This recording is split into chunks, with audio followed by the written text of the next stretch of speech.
Bismillahirrahmanirrahim. Qala al-musannifu rahimahullahu ta'ala wa nafa'ana wa bikum amin.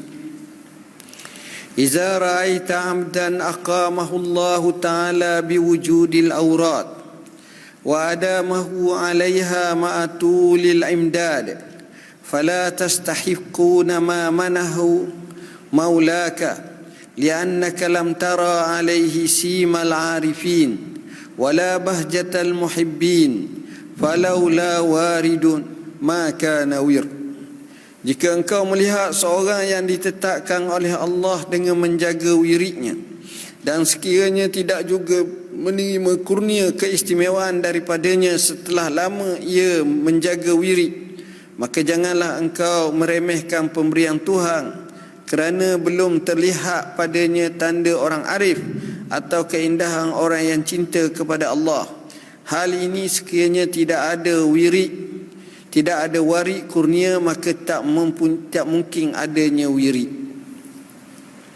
Tuan-tuan dan puan-puan yang dirahmati Allah, ibarat ini adalah satu ibarat yang cukup baik, satu gambaran yang nak dikhabarkan kepada kita. Saya beri satu kisah yang mudah sebagai analogi. Analoginya ialah ada 5 orang ataupun 10 orang budak, orang muda yang hoha-hoha. Kemudian entah macam mana kawan ni ajak mereka ni pergi belajar. Jadi guru ni pandai baik ngajak kesan pada pelajar-pelajar ni. Bila kesan kepada pelajar-pelajar ni, terkesan dia pun jadi semangat nak belajar, nak mendengar. Maka tu guru ni pun ambillah pengalaman ilmu yang ada padanya, titipkan pelbagai bentuk nasihat, pelbagai bentuk amalan untuk diamalkan dalam kehidupan. Maka dia ajarlah zikir ni, zikir tu. Dia ajarlah selawat atas Nabi sallallahu alaihi wasallam. Dia ajar pelbagai, satu persatu dia ajar. Selepas dia ajar semua ni, lepas dia ajar semua sekali ni, maka ketika itu anak-anak murid ni jadi semangat duk beramal. Dalam masa 2-3 bulan sahaja, sebulan 2 sahaja, anak murid yang pertama ni, Masya Allah, dia Allah bagi padanya nampak beza. Rizkinya murah, mudah, mula menapak perniagaannya berjaya, hebat.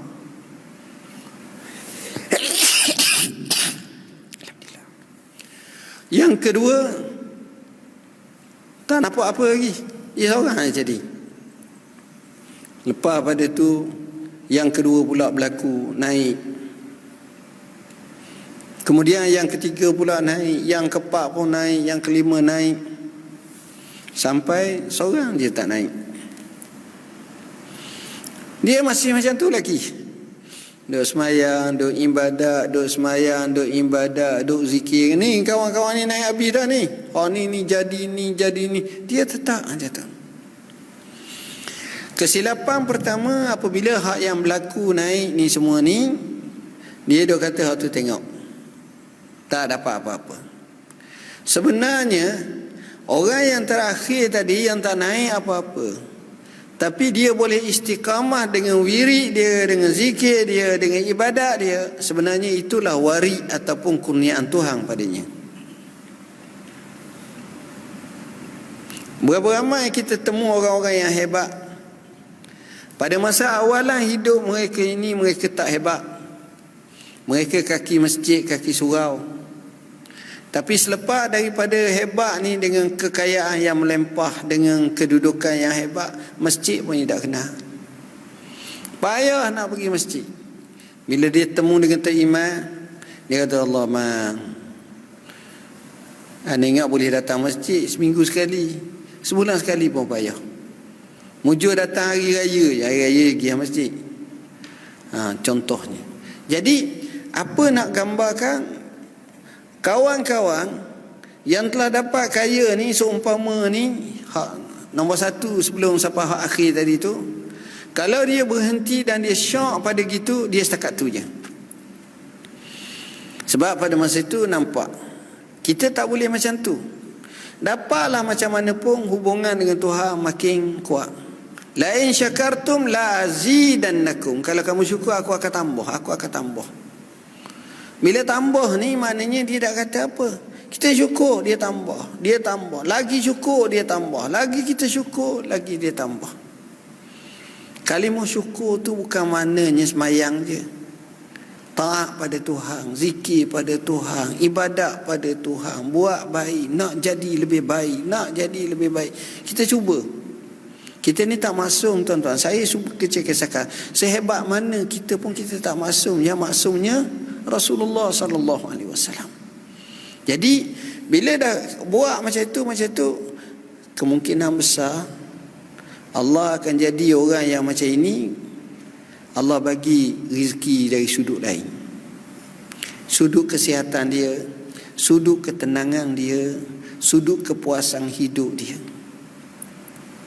Sebab kita ni, tuan-tuan, sedang mencari-cari siapa orang paling untung. Saya dah tengok orang paling untung, orang yang 10 minit sebelum daripada masuk waktu semayang boleh ada dah dalam masjid, duk tunggu semayang.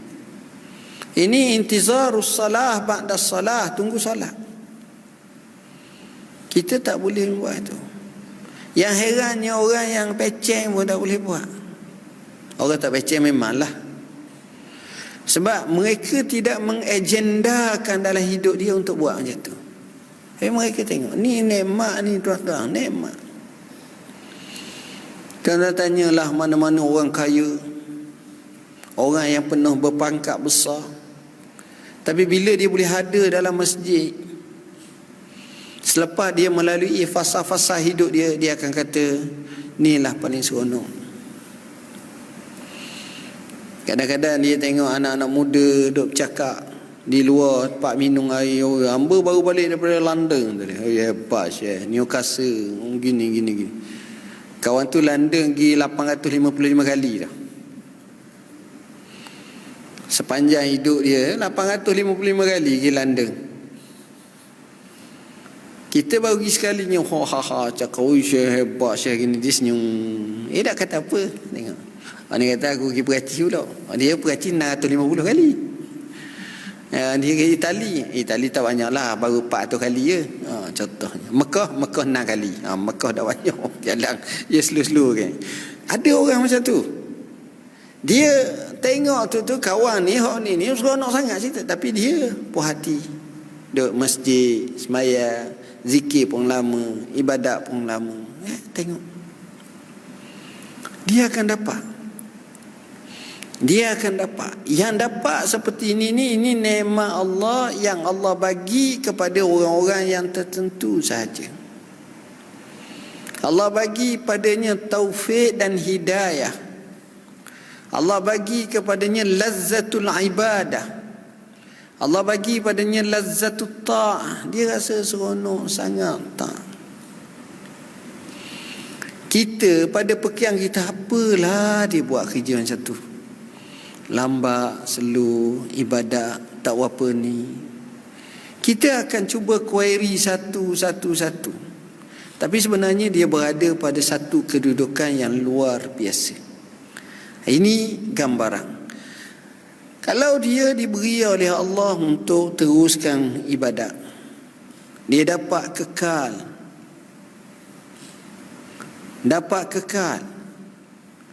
Dan bila kita tengok dia tak ada apa-apa macam biasa, tak. Kalau tanpa wirid daripada Tuhan ataupun warid, yakni kurniaan daripada Tuhan, dia tak dapat buat macam dia buat ni. Tuan-tuan bayangkan, saat kita nak mari ke masjid waktu pagi macam ni, nak tadah telinga, nak belajar. Tuan-tuan ingat, mari masjid ni macam gigi pasar je. Tak. Di pasar tu terbuka. Tapi masjid ni pilihan. Bila masjid pilihan, tak ramai lah boleh masuk.